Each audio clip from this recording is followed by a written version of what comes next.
Shirley asked me to, yep, I just like working, collect some of my open questions and discuss them. I missed the talks yesterday, so if some of the questions have been asked, please let me know and I can just jump to other questions. So my name is Barnabas Poczos, and I'm in the machine learning department at Carnegie Mellon, and these are some of the application areas I'm working on. So I'm working on cosmetology, material science, high energy physics, machine learning in agriculture, quantum chemistry, art, neuroscience, computer vision, robotics.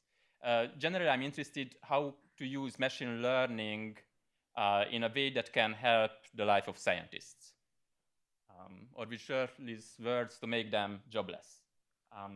So I'm interested how machine learning can help to make scientific discoveries faster, easier, and cheaper. And I collected a couple of topics where I have some open questions, and I decided to discuss those questions with you. The first topic is density functional estimation, which actually means is to estimate density functionals from observations. Okay, so what are density functionals? Some of them can be like entropy. So entropy is one such density functional. Kullback-Leibler divergence is another density functional. Mutual information is another density functional. And what I'm interested in, if you have observed data, so say you have n IID data, then how can you estimate entropy, Kullback-Leibler divergence, mutual information, or other density functionals? They play a very important role in many science problems and machine learning problems. And I started with entropy estimation. My information theory teacher was Imre Csiszár, who got the Shannon Award, which is like the Nobel Prize in information theory. And I had a problem where I had to estimate entropy. And I asked him, how can we estimate entropy? And he said, we don't know. And for me, that was so shocking that, entropy was defined that time like 60 years ago. Everyone is talking about entropy, and we don't know how to estimate entropy in the most efficient way. So that was kind of shocking. Another motivation for studying these kind of problems was from this paper, where, people in bioinformatics, they even ask and beg in the title of their paper that please, the correct estimate for mutual information, please identify itself. So it's just not clear that if you have observations, how to estimate these quantities in the most efficient way. Of course, one easy way would be that if you look at these integral, for example, for entropy, integral px log 1 over px, you could just estimate the density from your observations, and you plug the estimated density in these formulas. But the problem with that density estimators, such as kernel density estimator or histogram-based estimators, they suffer from the curse of dimensionality. And then you might think that these estimators will also suffer from the curse of dimensionality. That's issue number one. Issue number two, that when you estimate density, you want to estimate the density everywhere. That's a difficult problem, but here we just want a real number. What's the entropy? What's the mutual information? That seems to be an easier problem than estimating the density everywhere. So you might wonder, is there a way to estimate these quantities directly without estimating the densities? And it turns out it's possible. And I just want to show one or maybe two specific estimators. So here we are going to estimate this guy. It's called Rényi alpha divergence. It has a parameter alpha. And if alpha is converging to 1, it will converge to the Kullback-Leibler divergence. So in the limit, you can use this to estimate Kullback-Leibler divergence as well. This is the setting. You have n IID samples from a density P, m IID samples from a density Q, and you want to estimate this guy here. The difficult term, of course, is this integral p to the alpha, q to the 1 minus alpha, because we don't know p and we don't know q. We just have some sample point, n sample points from p and m sample points from q. Here is a possible estimator that you can use. So again, this is our goal, to estimate this quantity, and I'm going to focus on this integral here.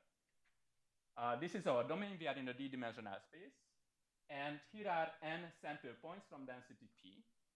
And here are m sample points from density q. Okay? And what we are going to do, that we are going to use k nearest neighbor estimator. So I fix k, let k be 2 in this case.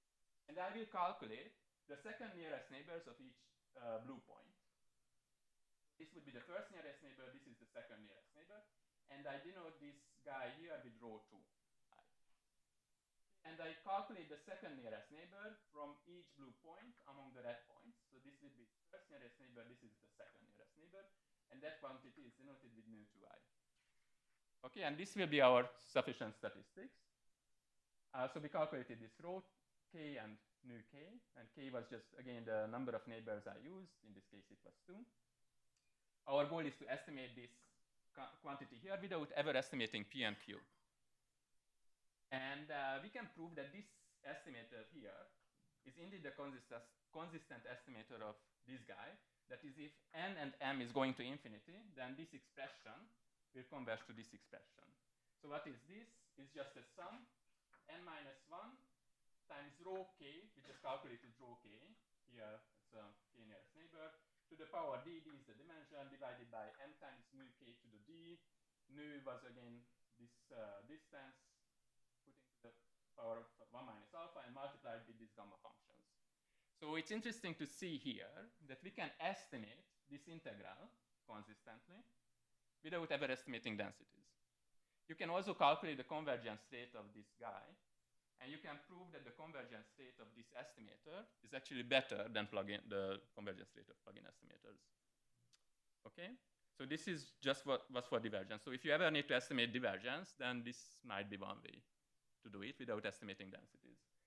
You can also ask questions like how to estimate, say, entropy. And in this case, I just quickly show this example. Here we want to estimate Rényi alpha entropy, which is defined by this expression, integral f is the density, f to the alpha x dx. Again, if alpha is going to 1, then this expression will converge to the Rényi entropy. And the possible estimator could be this, that let x1, x2, xn be a sampled IID from density f, and let calculate this p quantity, which is just d dimension minus d times alpha. K is again fixed quantity. And let nkj be the set of k nearest neighbors xj. So for example, if this point is xj and k is 3, then we calculate its three nearest neighbors. And then let's draw the k nearest neighborhood graph. So for all sample points, this is the k nearest neighbor graph. And then we add the edge, we calculate the edge lengths of this k nearest neighbor graph. So just for all point xj, we calculate its k nearest neighbors and add the Euclidean norm of these distances. Actually, instead of that, we put this to the power p, where p was dimension minus dimension times alpha. And you can prove again that this guy, the length of the k nearest neighbor graph divided by n to the alpha, that if you take log 1 minus and multiply with 1 over 1 minus alpha, this is a consistent estimator of the entropy. So again, we don't need to estimate in this case density. We have estimator for the entropy itself.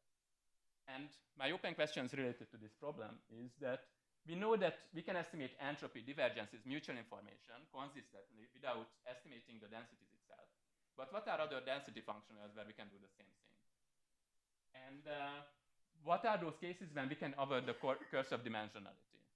So for example, for these estimators, we can prove if the densities are, say, d over 4 times differentiable, where d is the dimension, then the convergence rate at the end will not depend on the dimension, and we will not suffer from the curse of dimensionality. Other question, how can we exploit manifold property? So what if the data is not in the whole d-dimensional space, but just on the manifold? Then can we do something even better? Finally, what are the most practical smoothness classes? So often in statistics, we assume that your density is in a Hölder smoothness class or Sobolev smoothness class, but those are not necessarily the most practical classes. And can we do something even more practical if we assume that my data are, say, images or something like that? Okay, so that was topic 1. Topic 2 is how to use these estimators for machine learning problems. And I'm particularly interested in distributions on point cloud data. So here is a motivating example. I want to classify soccer players. And I collected where they are trying to score goals. So here is Owen. He tries to score goals only when he's far from the goal. Here is Rio. He tries to score goals only when he's close to the goal. And here is Cristiano. He tries to score goals whenever he gets the ball. Okay? And then I can also label these guys. Good player, bad player. Okay? The task is you get a new soccer player. You collect statistics where they are trying to score a goal, and you need to predict, is it a good player or a bad player? Okay? That's the motivation. And now the question is how to do that with standard machine learning. You could try to create feature vectors from these guys, like what's the mean of this distribution, or maybe what's the variance, but then you will lose information. We want machine learning algorithms that can operate on sets, where even the set numbers can be different. Okay? And one way to do that is using the previously mentioned divergence estimators, because we could generalize easily support vector machines to this case if we introduce inner products between these distributions. So let P and Q be two densities, and then these could be all possible inner products, like integral P times Q, integral P times Q plus C to the S, or this is the Gaussian kernel between P and Q densities. And I just mentioned you in the previous slides how we can estimate these quantities from sample points. So now we can estimate kernels between distributions, and then we can generalize support vector machines to be able to operate on distributions. So for example, if we want to estimate this L2 distance between distributions, then let P and Q be the density of these two distributions, and I have n sample points from P, m sample points from Q, then we can prove that this guy here is a consistent estimator of this thing. So if n and m is going to infinity, then this expression will converge to this expression, and we don't need to estimate densities. And this way, we generalize support vector machines to distributions. So from now on, or sample sets, from now on, whenever you give me this problem where you have sample sets, each label, we can do that classification problem with support vector machines. And we use that in this problem where we wanted to estimate the mass of galaxy clusters. You can think of each galaxy cluster as a set of galaxies, and some galaxy clusters have more galaxies in them, some has less. And each galaxy was represented with their velocities and how far they are from the center of the galaxy cluster. And the goal was to predict the mass of galaxy clusters.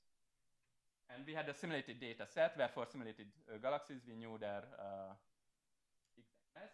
And then we used the support vector classification, or in this case support vector regression, that we generalized to sets. And these are some results that we got. This is the relative error. And we compared 4 different machine learning based methods. The first one just used first we used power law based statistics, and the second used the support vector, or in this case we call it support distribution machine based ideas. And as you can see that the relative error is more peaked if we use support vector machines generalized to distributions compared to the standard method that people used in physics. So in this case, it was quite useful to generalize machine learning algorithms to distributions and or sets. Yep, you have a question? Oh, this is the true mass, and these are predicted masses for several galaxy clusters. Yeah, different galaxy clusters, yes.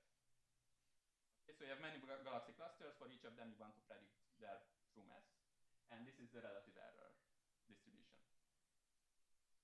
Okay, and as Shirley mentioned, we can also use these ideas for predicting the parameters of simulated universes, because each simulated universe, you can just think of that as a point cloud, maybe a set from a distribution. So in this case, we use the neural network-based approaches, but similarly, you can use these kind of ideas as well. There are many other important problems where you deal with point cloud data. So for example, if you have LiDAR images, and you need to classify or detect objects, then you have point clouds data. So you need machine learning algorithms that can operate on point cloud data. Or, for example, in high energy physics, if you deal with recordings from those instruments in CMS or Atlas, then often you deal with point cloud data as well. And in this case, our task was, for example, to detect if in the observed data, which is a point cloud, if we see Higgs boson or not. And that's a point cloud classification problem. And we got around 95% accuracy in this case. We also use these kind of algorithms in robotics, where in this case, we built this robot at CMU, and it goes to these, looks like corn, actually it's called sorghum, goes to the sorghum fields, tries to scan the plants and predict properties of those plants. Here you can see the robots. And here's a robot when in operation when we are trying to scan these plants. And because the robot has 3D cameras, it can create a point cloud. It can create point cloud measurements. And from those point cloud measurements, we need to predict some properties of these plants. For example, as you can see, here are some point cloud data that we extracted from the robot. And we need to predict things like leaf angle, leaf radiation angle, leaf length, leaf width, leaf area, and so on. And here you can see some of the root mean square error for our algorithms. So again, here the goal was to generalize machine learning algorithms to be able to operate on point clouds and do classification or regression on those kind of data. And the motivation for this is to create machine learning system that can recommend breeders what plants to cross next year. And just to show that what happens with corn, here you can see the corn yield data. This is 1860, and this is around today. And here I'm showing how the corn looked like 4,000 years ago, 150 years ago, and now. So you can see that the breeders were pretty efficient just by trial and error, but we are hoping that with machine learning algorithms, we can even give better recommendations to the breeders what plants to cross next year. So some of the open questions in this problem is that how to do active learning in this setting. So I discussed that we know how to do classification and regression on point cloud data, but it's not clear how to do active learning, where what I mean on active learning, that in a standard active learning task, what you could do that if you have some instance, you could ask for its label. So you could choose, hey, if I would know the label of this instance, that would help me a lot. But here we could also say that I don't know the true density yet. Well, can I get more samples from that distribution? And if I get more samples from that distribution, maybe that could help me. And it's not clear what are the best algorithms in this case. Similarly, it's not clear what are the best algorithms to do anomaly detection on point cloud data distribution. So we use one class LCM in this turbulence data, and that word, okay, it identified, for example, in this data set that this looks the most anomalous part of the data set, which is like interaction that region, but it's not clear what would be the best algorithm to create anomaly detection methods for turbulence data or for other point cloud data. And finally, we don't know how to do control or reinforcement learning when the state space is a space of distributions. So often when we deal with reinforcement learning algorithms, the state space is just say a finite dimensional vector space. How to generalize that to infinite dimensional space of distributions, that's not clear, especially when those states are not observable. We will just observe some finite point clouds from that space. So for example, in this case, motivation for this problem is that we want to control a tokamak reactor. And in this case, you can think of this, that we want to control the plasma distribution in the reactor. And the plasma distribution, you can think of this as a infinite dimensional function, and that would be the state space of a reinforcement learning algorithm. And it's not clear what would be the best reinforcement learning algorithm, again, in this case, when the state is an infinite dimensional object, in this case, a continuous. All right, so some of the open questions in this case are, as we said, we already know how to do machine learning on point cloud data when the machine learning algorithm is, say, classification or regression. But we learn everything from scratch. And in many science applications, we don't want to learn everything from scratch. Sometimes you know some equations already, like, Newton discovered this law, or Einstein discovered this law. And how could we add these equations to machine learning algorithms, general, in order that the machine learning would just fine-tune its knowledge instead of learning from everything from scratch? It's not clear, but I'm very interested in this topic. Similarly, it's not clear how to add logic to machine learning systems, but I'm very interested studying those problems. A third topic I would like to discuss with you in the next few minutes is some properties of generative adversarial networks. So generative adversarial networks are super hot topic these days, and for me it's just interesting that we don't know at all their statistical properties.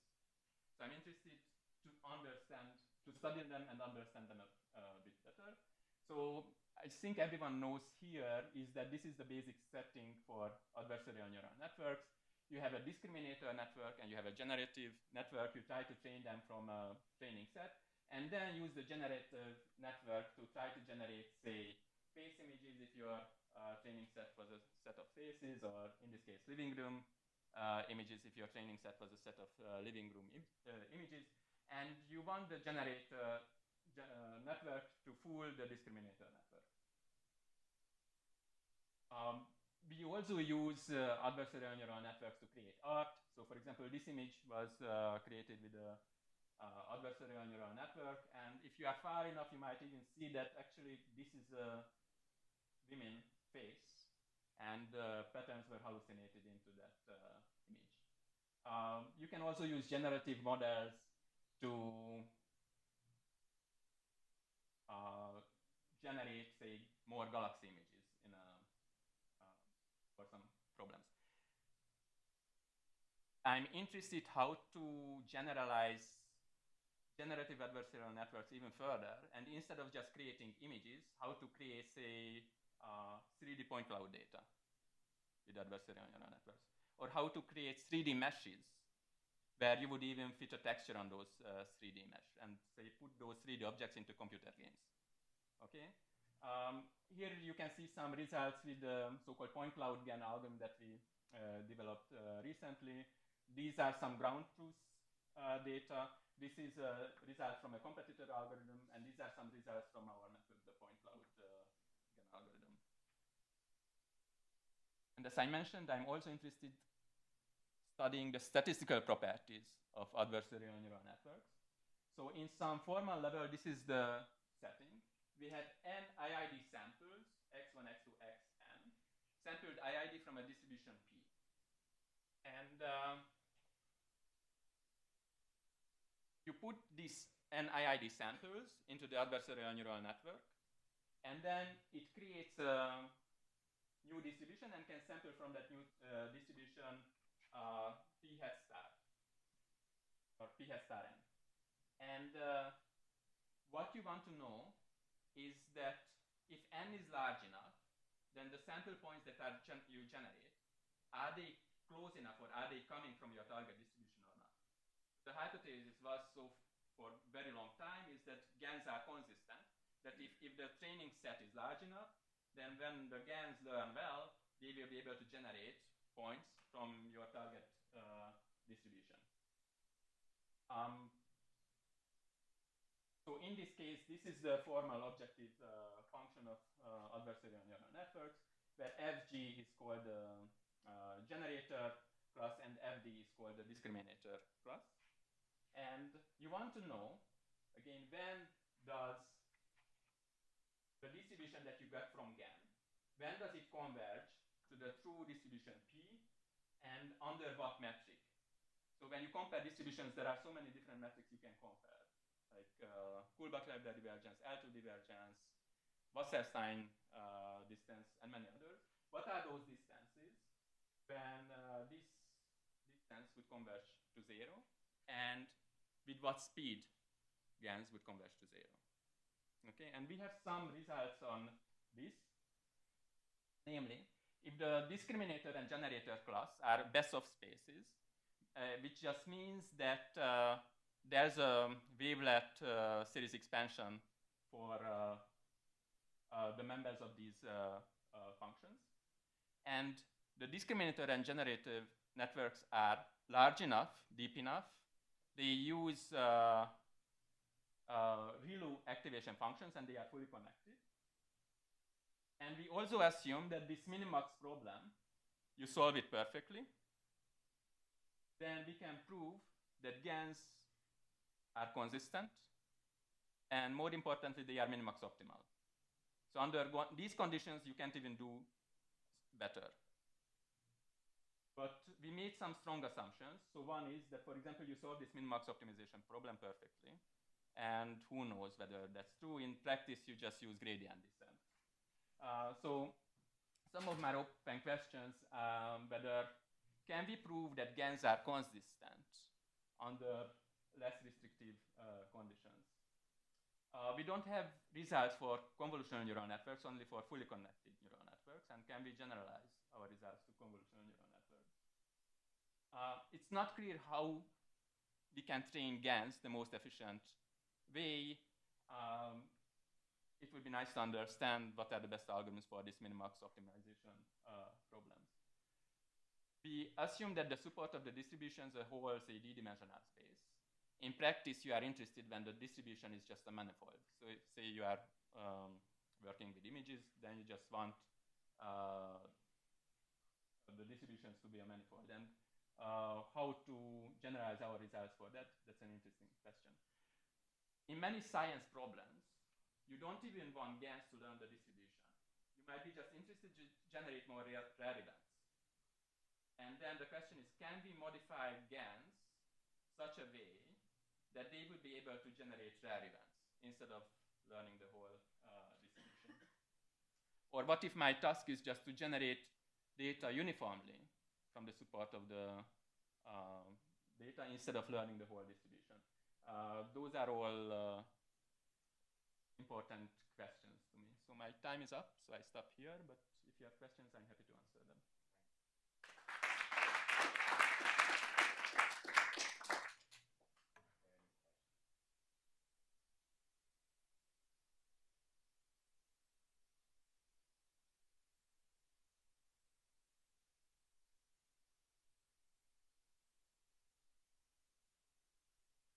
This claim about beating the curse of dimensionality, but it looked to me just from the expression of the estimator that the variance would probably have a curse of dimensionality. The variance was going to depend on dimension. And you can prove it's not the case. So you can prove that the final rate, again, assuming some smoothness. So we need to assume that the densities are, say, d over 4 times differentiable.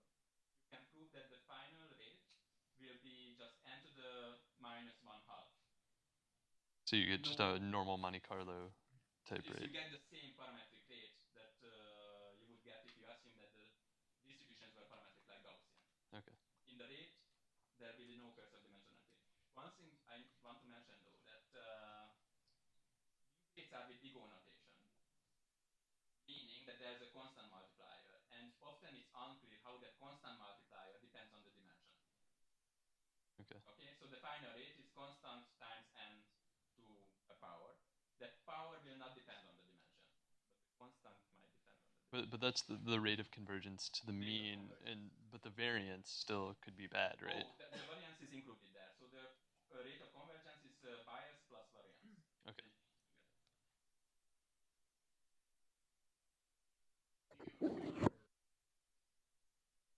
Yeah. Actually, if you are interested, say after that, I can even show the proof for you that it's at least it's easy to prove that it's asymptotically unbiased. So the right, so you can analyze this term, the k-nearest neighbor put to the power d multiplied with this guy, and you can prove that in the limit, if you normalize it nicely, converge to an Erlang distribution, which is the inverse gamma distribution, independently what your data distribution was. Converges to an Erlang distribution, and then you can rewrite this form such a way that at the end we just need to take expectation of that Erlang distribution, and we know how that looks like in closed form. And basically that's it. These guys come from the moments of the Erlang distribution. So again, the main trick is that it doesn't matter what your original distribution was. The k-nearest neighbor distance is this in this form. They converge to an Erlang distribution, and only the moments and other parameters will depend on your target distribution. But the limit distribution is Erlang distribution. Have an estimator for the variance. For the variance of this? Oh, yes.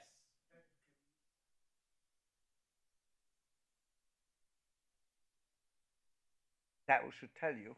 So that's a good point. So indeed, hopefully, the problem that all of our results are, most of our results are asymptotic.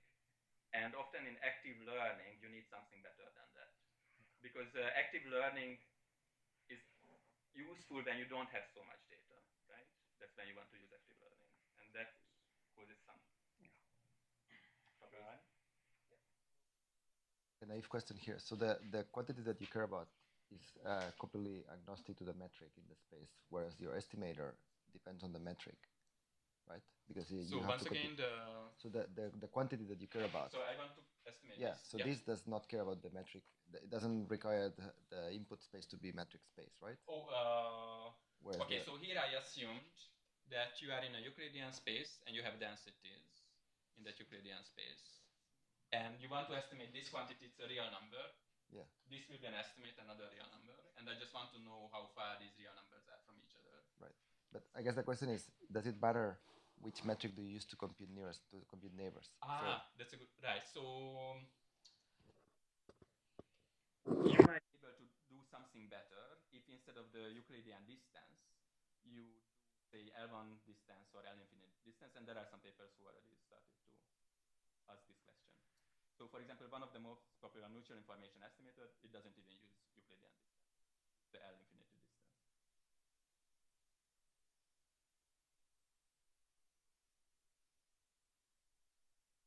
Mm-hmm.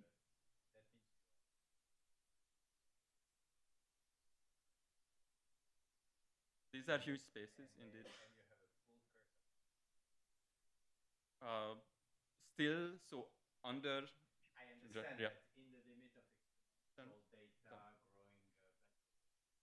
Right, so we a couple of things. Right, so we assume we are in a best of space, and we wanted to know, but best of space are very general, and under you can choose the best of parameters such a way that unless you indeed, yep. Which you Right, yep. So I mean, these are.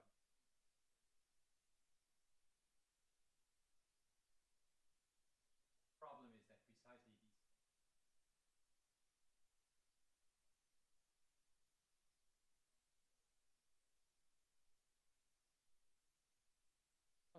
I don't think that's that trivial just to transfer all the. No, it's not because they are.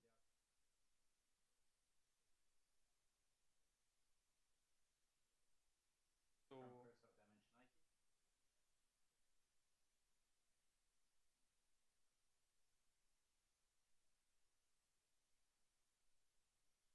Curse of dimensionality. Right. Yeah. Which is.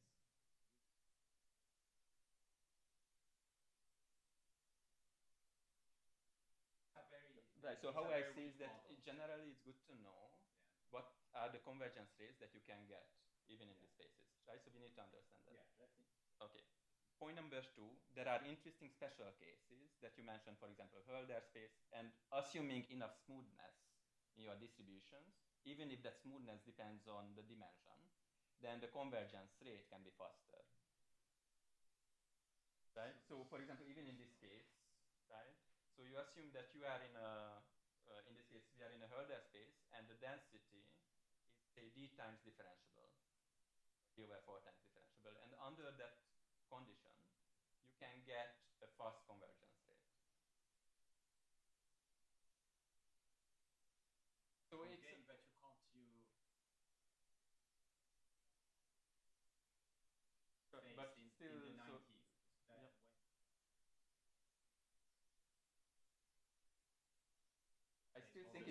applications, right? So for example, if you are in a 100-dimensional space, that assuming that your target distribution is say 25 times differentiable, in some applications that might be a reasonable.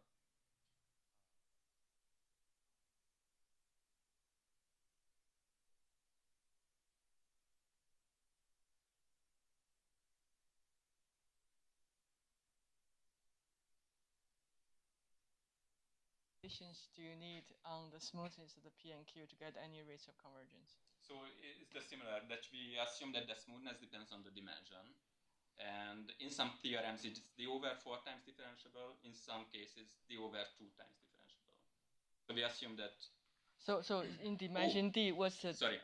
For consistency, we need less. For convergence rate, to get a convergence rate that's dimension independent, we need these strong assumptions. If you just care about consistency, we don't need very strong assumptions for that. And there's a new faculty at Berkeley called Jiantao Jiao, who has done a lot of work on entropy estimation. So there's lots of people are working on entropy estimation. I agree. My point is that we still don't know in many cases what are the best ways to estimate entropy in the most efficient way. Yeah, because people put on different conditions, you get different minimax rates. So in many applications, it's not even clear what are the best assumptions for that problem. Indeed, you can make assumptions under which you can prove things, but maybe they are not that practical. Yeah, you cannot check, right? In 25 dimensions, for 25, you might just assume it's constant. Right. Often it's difficult, right? Yeah. But still, that's how what we do often in statistics, right? We make some conditions and prove that under those conditions, these are the theorems we could. I hope we move away from that. Sure, but I mean that's often that was the case, and we always need to make some assumptions because if we don't make any assumptions, we cannot do anything, right? Yeah, we can talk about that later. I think thanks very much.